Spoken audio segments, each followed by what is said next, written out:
Welcome to kids बच्चा TV. इस राखी पे राजू जा रहा है अपनी मम्मा के साथ मामा जी के घर पे। राखी का त्योहार राजू अपने मामा जी के घर मनाएगा।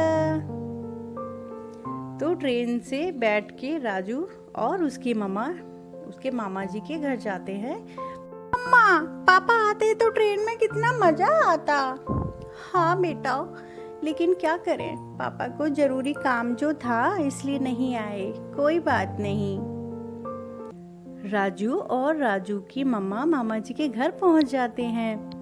अरे दीदी, आप अचानक से सरप्राइज दे दिया आपने, तो मजा ही आ गया। बहुत अच्छा लगा इस बार आप आई। हाँ भैया, इस बार मैंने सोचा आपको सरप्राइज दे दूं। हर बार आप ही तो आते हैं घर पे राखी के त्योहार पे, लेकिन मैंने और राजू ने प्लान किया कि क्यों ना मामा जी के घर इस बार हम चले। मामा जी, मामी कहाँ है? अरे वो किचन में होगी बेटा, बस आती ही होगी। तो हेलो राजू बेटा, कैसे हो? तुम लोगों की अभी आवाज सुनी मैंने। और दीदी आप कैसी हो? आप अचानक से कैसे? अरे इसने सरप्राइज दे दिया दीदी ने इस बार तो हमको। अच्छा ही किया। सब लोग बातों में बहुत खुशी खुशी समय बिताने लगे। तभी मामी कहने लगी, राजू बेटा और दीदी चलो खाना खा लीजिए, खाने का समय हो रहा है। तभी मामी किचन में जाके राजू के लिए और राजू की मम्मा के लिए अच्छा अच्छा खाना बनाती हैं। राजू की मम्मा और मामा जी बातें करने लगते हैं। अगले दिन राजू के मामा जी राजू को गार्डन में ले जाते हैं घुमाने के लिए, लेकिन राजू इतना शरारती था कि मामा जी की बात ही नहीं सुनता था। अरे राजू बेटा, ध्यान से बेटा, तुम गिर सकते हो, संभाल कर, अभी तुम छोटे हो राजू। अरे अरे राजू बेटा, ओफो राजू, तुम बात नहीं मानते बिल्कुल भी। राजू गलत बात है।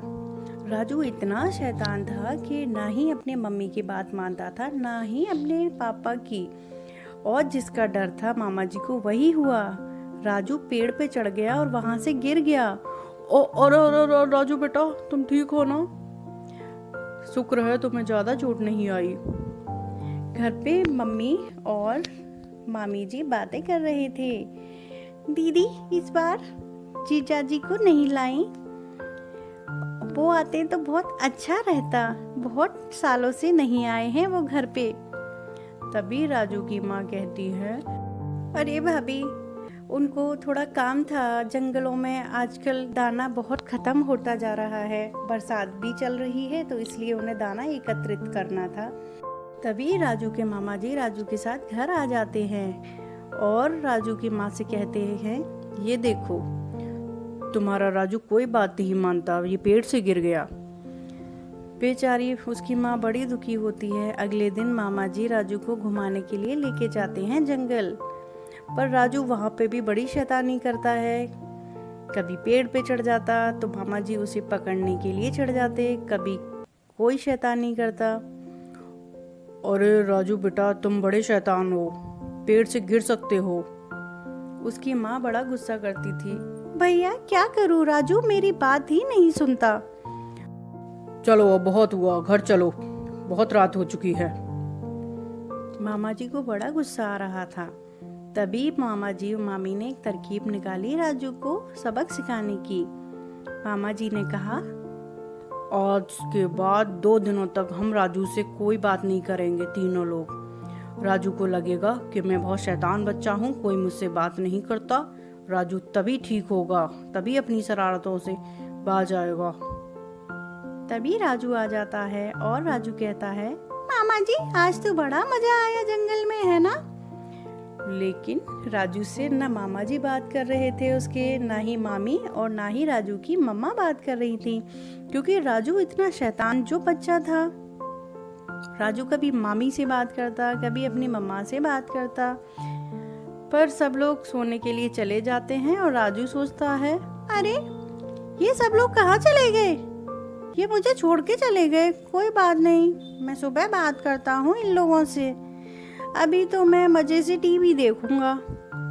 मानो राजू पे तो कोई असर ही न पड़ता। बड़ा शैतान था राजू। जब कोई बात नहीं करता उससे घर में तो कोई भी उस पे असर नहीं पड़ता था। पर राजू थोड़ा बहुत तो समझ रहा था कि सब लोग मुझसे नाराज हैं। अगले दिन जब मामा जी मम्मी को और मामी जी को शाम को घुमाने लेके गए तो सब लोग आपस में बातें कर रहे थे, लेकिन राजू से कोई भी बात नहीं कर रहा था। राजू कहता, मामा जी उस पेड़ पे देखो कितने स्वादिष्ट फल हैं। लेकिन मामा जी तो उसे जैसे मानो जानते ही ना हो। 2 दिनों तक ऐसे ही चलता रहा। आखिरकार 2 दिनों के बाद राखी का त्योहार आ गया। मम्मी ने मामा जी की राखी बांधी और मामा जी ने मम्मी को बहुत सारे गिफ्ट्स दिए। राजू ये सब देख रहा था और समझ रहा था कि मुझसे कोई बात इसलिए नहीं करता कि मैं बहुत शैतान हूँ। मम्मी और मामा जी आपस में ही बात किए जा रहे थे। अब राजू को अपनी गलती का एहसास हो गया था। मामा जी, मैं अपनी गलती के लिए माफी मांगता हूँ। प्लीज आप लोग मुझे माफ कर दो। मैं समझ गया आप क्यों नाराज है मुझसे। मैं आपकी बात नहीं मानता। सब लोग हंसने लगे और अगले दिन राजू को जंगल घुमाने के लिए ले गए। राजू बेटा, तुम बहुत अच्छे बच्चे हो, ऐसे ही रहा करो। अपनी माँ की बात हमेशा माना करो। जो अच्छे बच्चे होते हैं समाज में उनका ही मान सम्मान होता है। बड़ों की जो इज्जत करते हैं वो बच्चे सबके प्यारे होते हैं। ठीक है मामा जी, मैं समझ गया। 2 दिनों के बाद राजू और उसकी मम्मा अपने घर जाने लगे और मामी मामा उसे स्टेशन छोड़ने आए। Okay, bye bye Raju. अपना ध्यान रखना और हमेशा अच्छे बच्चे की तरह रहना और जल्दी आना। ठीक है मामा जी, मैं जल्दी आऊँगा।